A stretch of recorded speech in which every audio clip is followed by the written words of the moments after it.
And now, WZDX Sports, sponsored by Jacksonville State University, with Mo Carter.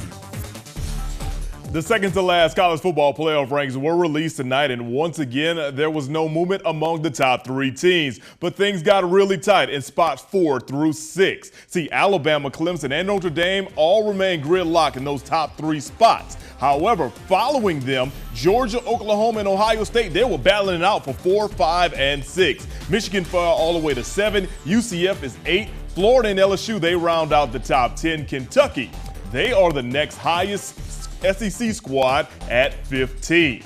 So that leads us to this, the SEC Championship, Alabama versus Georgia. And for the 16th time in Coach Saban's career, we get to tell you about Coach Saban is still undefeated against his former assistants. Now this Saturday, Saban will square off against Kirby Smart with the SEC Championship on the line. It will also mark the 16th time that Saban will face a former assistant in a head-to-head battle. Smart is the only assistant that has ever come close to beating Nick Saban head-to-head, and that was at the National Championship game back in January. Smart and Saban know each other so well and also know what to expect from each other's squads.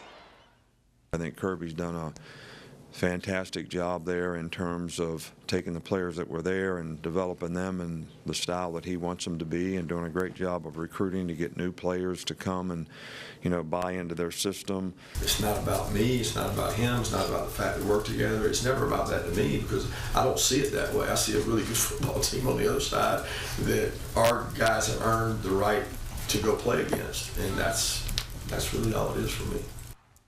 The Mercedes-Benz Stadium in Atlanta, Georgia will be rocking this Saturday for the SEC title game. Kickoff is set for 3 p.m. Now the Tennessee Titans tried to complete the Texas two-step with another win in the Lone Star State on Monday Night Football, but Houston's Texans, they had other plans. The Titans allowed Deshaun Watson to throw 2 touchdown passes and score another in a 17-point beating. Tennessee took a 10-point lead early before allowing Houston to run off 27 straight points. When you don't score and then give up a long rushing touchdown, those are going to be things, again, that get you beat. When you don't stop the run, when you don't continue, when you get 15-yard penalties, turn the ball over, those are all the things that we try to coach, and I got to coach them better to not do the things that get you beat. You can do the bad things and get away with it. We do a lot of good things, but again, you got to eliminate the things that get you beat. Now, 3 days after being released by the San Francisco 49ers, former Alabama standout Reuben Foster has been claimed by the Washington Redskins. Now, Foster was placed on the commissioner's exempt list, meaning he cannot practice or attend games, but can be at team facilities for a reasonable basis, along with workouts, meetings, and other permitted non-football activities. One of the area's top long-distance runners signing a national letter of intent with South Alabama this morning. Stay tuned for her story, which is coming up after the sports media timeout. Putting local sports first. You're watching WZDX Sports, sponsored by Jacksonville State University.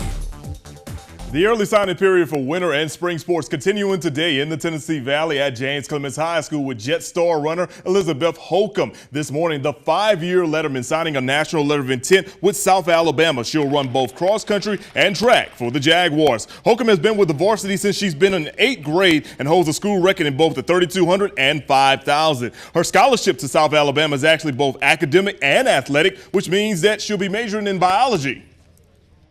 It's my plan right now to major in biology and then go to med school. So to go to a college that already has one, it'd make the process a little bit easier switching over to med school, because I'm already in the area. So that was kind of the main reason. Moving over to basketball now, conference play is on the horizon for the UAH men's basketball team. Last night, Coach Lenny Acup's squad routed Trevecca Nazarene by 45 points at Spraggins Hall. Thursday, the road to the top of the GSC begins with West Georgia. Coach Acup talked about the importance of starting off strong. I think we're starting to figure some things out. We still have a long, long way to go. But I think we're trending the right way, but now rubber hits road Thursday. I mean, this is what you play for. You get into conference play, the intensity, the energy, the urgency, all goes up Thursday night. Conference play begins Thursday for Coach Andrea Lemon and her crew as well. The Lady Chargers played an extremely tough non-conference schedule, and during that stretch, Coach Lemon saw her team grow tremendously. They should be battle-tested for conference play.